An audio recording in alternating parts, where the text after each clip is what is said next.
Gadis itu menatapku cukup lama. Keningnya berkerut. Ia seolah tak percaya dengan apa yang barusan saya ucapkan padanya. Aku tahu aku salah, Bay. Untuk itu aku minta maaf dan tolong beri aku kesempatan untuk memperbaiki ini semua serta memulainya lagi dari awal. Akhirnya gadis itu bersuara lagi. Suaranya semakin pelan. Enggak segampang itu, nah. Hatiku bukanlah sesuatu yang bisa engkau permainkan begitu saja. Setelah kamu dengan begitu mudah pergi meninggalkanku hanya karena laki-laki lain, sekarang kamu dengan mudahnya meminta aku untuk kembali padamu. Balasku tajam. Nana kembali terdiam, wajahnya murung. Sebagian kecil hatiku tak tega melihatnya. Tapi luka yang telah ia goreskan terlalu dalam. Tak mudah bagiku untuk memberinya kesempatan lagi. Aku menarik napas, menatap indahnya keremangan senja. Di pinggiran sebuah pelabuhan kami bertemu. Nana yang memintanya setelah hampir 1 tahun kami tidak bertemu. Pikiranku menerawang, mencoba mengulas kembali kenangan demi kenangan yang pernah terjadi antara aku dan Nana. Nana gadis yang cantik. Di mataku, ia terlihat begitu sempurna, dengan senyumnya yang begitu manis.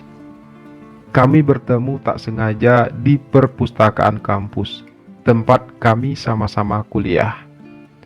Nana berada 1 tingkat di bawahku.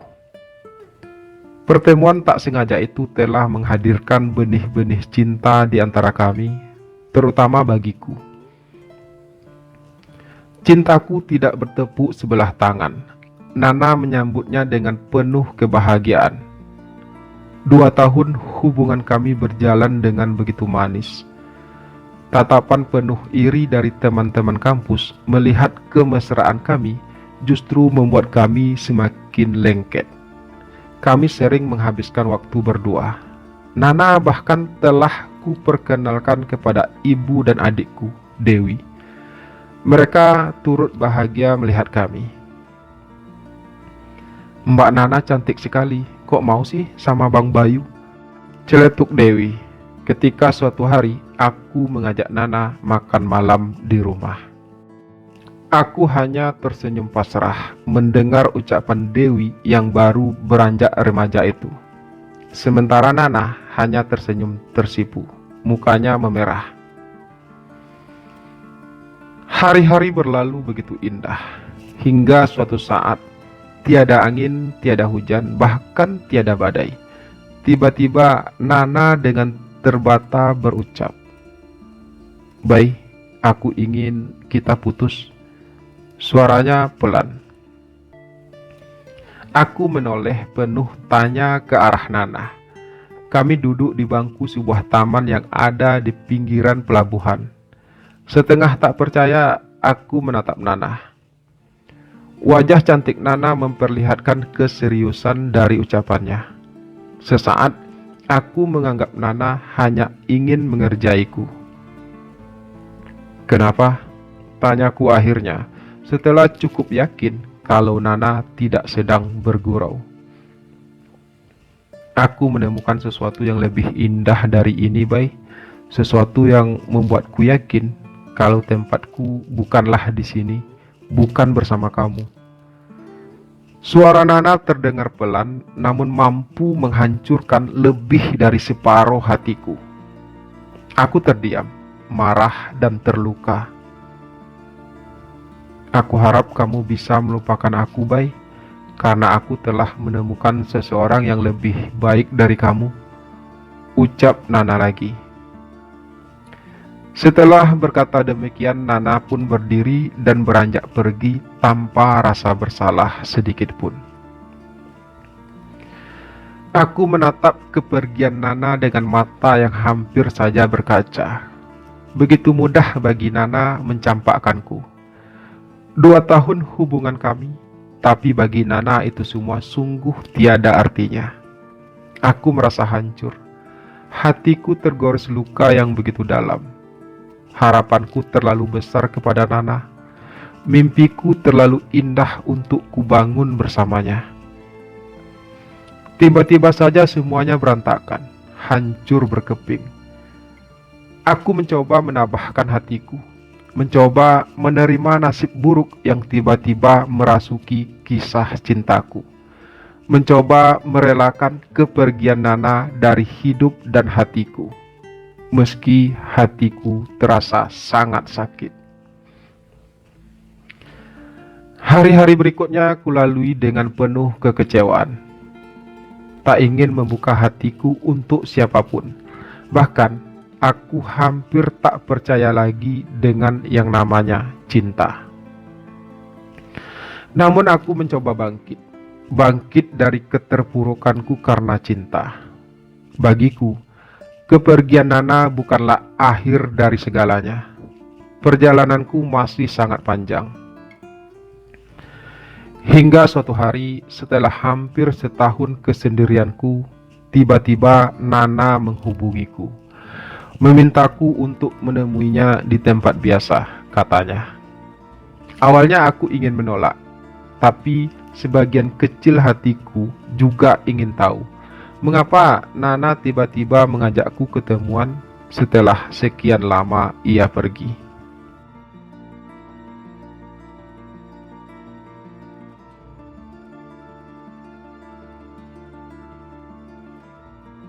Aku minta maaf, Bay.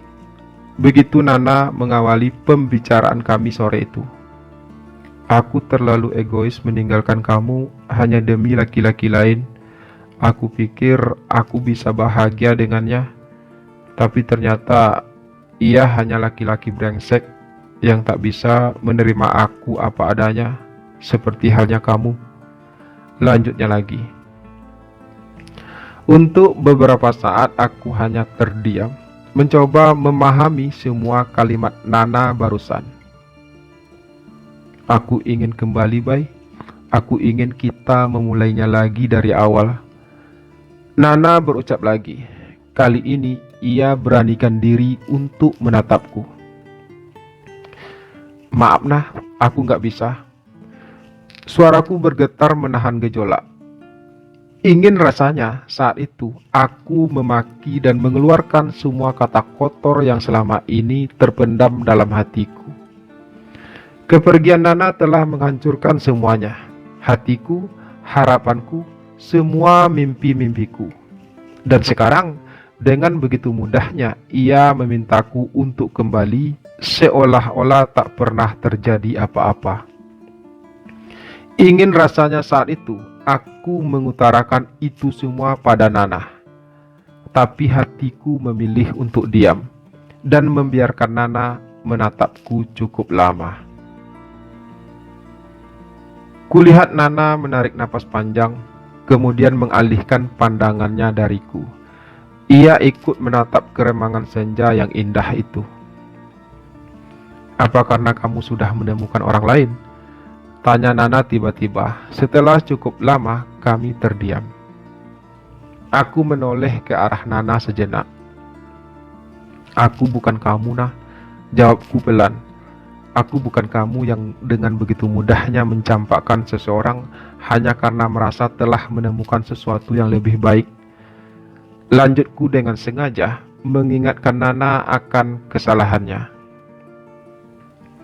Apa kamu sudah tidak mencintaiku lagi? Tanya Nana, seolah mengabaikan ucapanku barusan. Cinta? Tanyaku dalam hati. Selama ini aku tak pernah memikirkan hal itu. Sejak Nana pergi, aku seakan tak mau lagi berbicara dengan hatiku. Aku juga tidak tahu apa aku masih mencintai Nana setelah apa yang ia lakukan padaku. Aku berdiri dan meletakkan kedua tanganku ke dalam saku jaket, kiri kanan. Menghela napas sejenak, pikiranku menerawang kembali. Nana. Dia datang dengan cinta yang begitu indah, menghiasi hari-hariku selama hampir 2 tahun. Kemudian ia pergi, hanya karena merasa telah menemukan laki-laki yang jauh lebih baik dariku. Ia pergi tanpa rasa bersalah. Sekarang ia datang lagi, meminta maaf, lalu berharap aku bisa menerimanya kembali. Serendah itukah aku di mata Nana? Seolah-olah cintaku padanya bisa membuat aku buta akan semua kesalahannya. Seolah-olah cintaku padanya bisa membuatku melupakan semua rasa sakit yang ia goreskan di hatiku. Memikirkan semua itu, aku jadi teringat akan lirik sebuah lagu milik salah seorang penyanyi favoritku. Lebih baik putih mata daripada putih tulang, bila ku terima sisa cintamu lagi. Lupakanlah semua kenangan masa lalu, dan jangan sesali apa yang telah terjadi.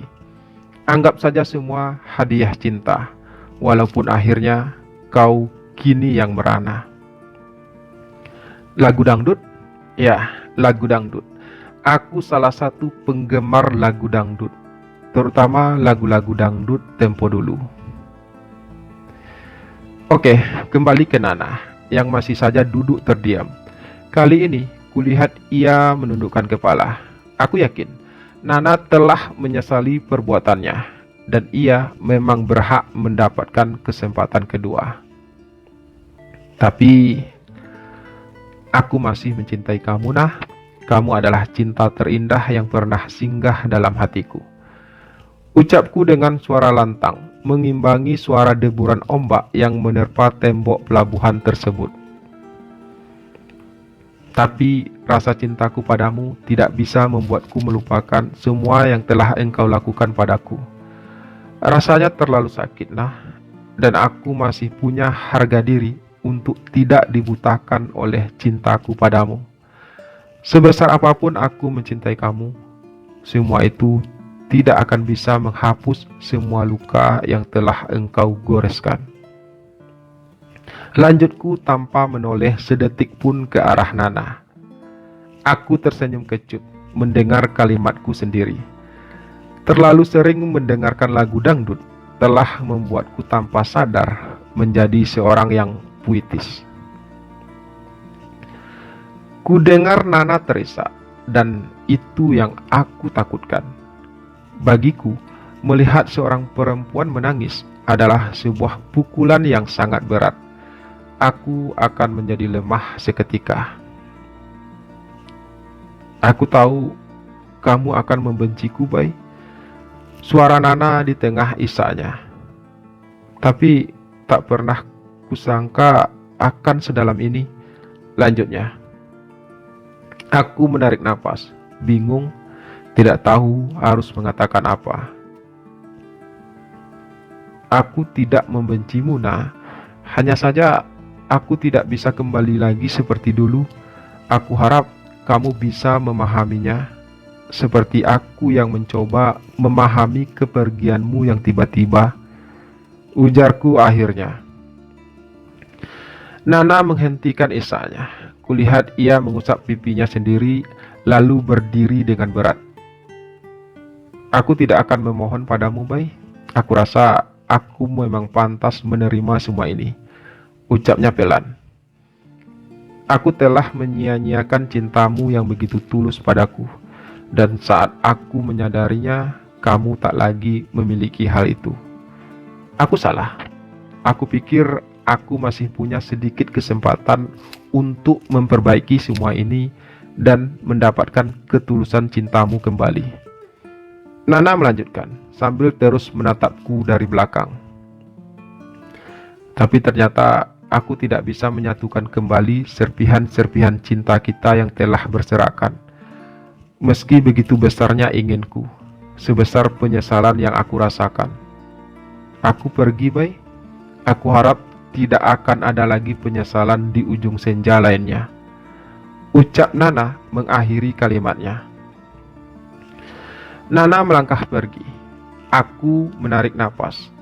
Entah apa yang aku rasakan saat ini. Senja pun kian temaram. Mentari telah kembali ke peraduannya. tenggelam bersama kisah yang akan aku kubur selamanya. Setidaknya saat ini aku tahu bahwa sebuah pengkhianatan selalu akan berakhir dengan sebuah penyesalan. Semoga saja Nana bisa mengambil hikmah dari semua kisah ini. Semoga saja ia bisa menemukan kembali kebahagiaan yang dulu pernah ia sia-siakan. Dan aku akan tetap melangkah menuju peraduan yang lebih baik, menuju sebuah perhentian yang mungkin telah menungguku di ujung senja yang lain.